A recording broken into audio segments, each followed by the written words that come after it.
First of all, I'd like to thank the membership and the board for allowing me to serve. It's certainly been an honor to represent you this past year.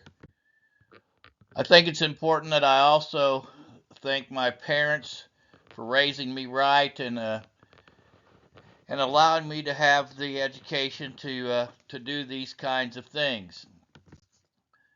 Finally, it's really important that I thank my family, dealing with all the times that I've been gone. And honestly, they would be here today, but at our farm, we were without electricity from 9 o'clock last night until 9 o'clock this morning. So they end up staying home to take care of livestock. But I do appreciate them for being there when they were needed. It's also important to thank this exec team. Without them, I'm not sure I could have done the job with all the things that were going on. And at this time, I would like for them to come up because I have a special gift for them.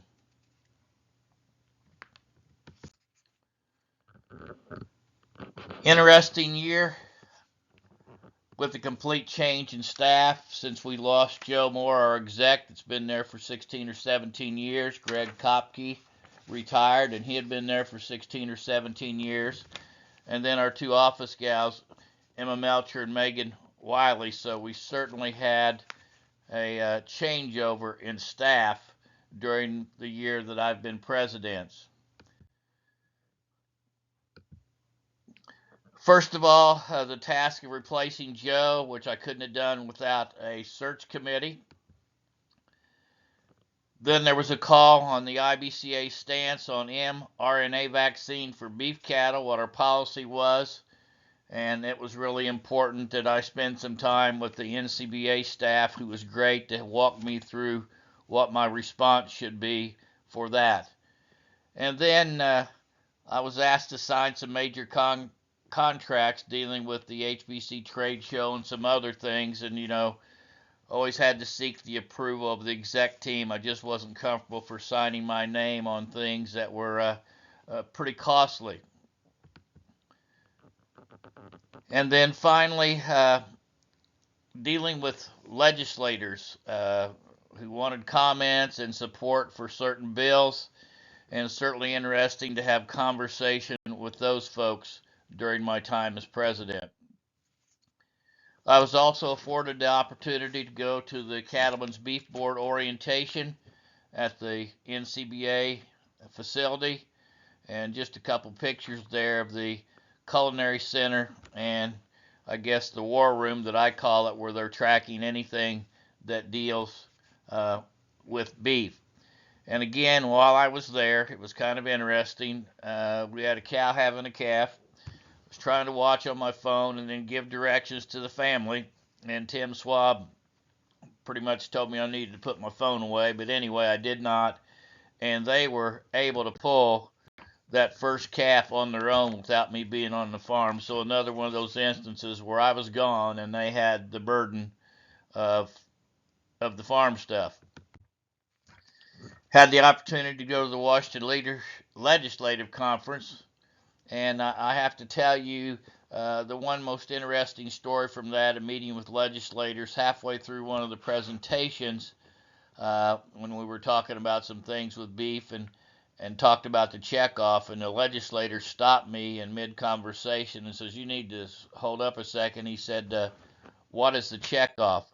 So that tells us we have people that are voting on farm bills that maybe don't know the story of beef. Had the opportunity also to speak at several events on behalf of the IBCA and the Indiana Beef Council, and I enjoyed doing those things and meeting with consumers and beef producers. And all the while, trying to keep up with all the AI work for customers and myself here at home. Was also able to meet with legislators and senators. I believe I met with Senator Braun twice, and one with Legislator Beard, along with our legislators at the legislative conference in D.C. Next item on the docket for me as president was working the beef ribeye stand, helping with setup and that opening day, and being chairman of the day, and then being there for a few other days to assist the gals opening up the stand, etc. Next item that was fortunate to be able to attend was the Region 1 meeting in Lexington, Kentucky. And you can see our group there from Indiana. We're well represented, along with Colin Woodall, our Chief Executive Officer of the NCBA. So enjoyed that and had a great opportunity there to mingle with people from other states. As the year came to a close, worked the booth at the Hoosier Beef Congress along with running the office on Sunday for half a day. So that's always interesting to meet with folks at Beef Congress.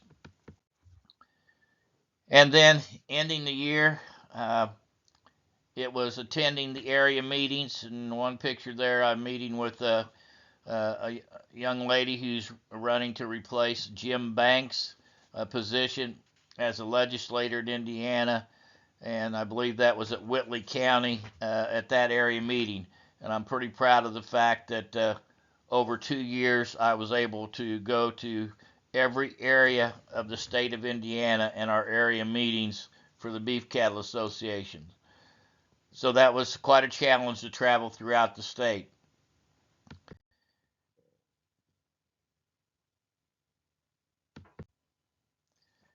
And I know Kelly's probably not going to appreciate this little picture, but this was at a field day in southern Indiana. But as you can see, Kelly's thought it over. She's well rested, and she is now ready to serve our association. In fact, Kelly made it down to my particular farm to visit, and I was able to return the favor a few weeks ago to visit the things that they do. So I think our leadership is in good hands in the future. And again, it goes without saying, I want to thank you for the opportunity I've had to serve the state of Indiana as president of the Indiana Beef Cattle Association and the Indiana Beef Council. Again, thank you, and I'm glad everyone has been able to show up today for our luncheon and review of the year.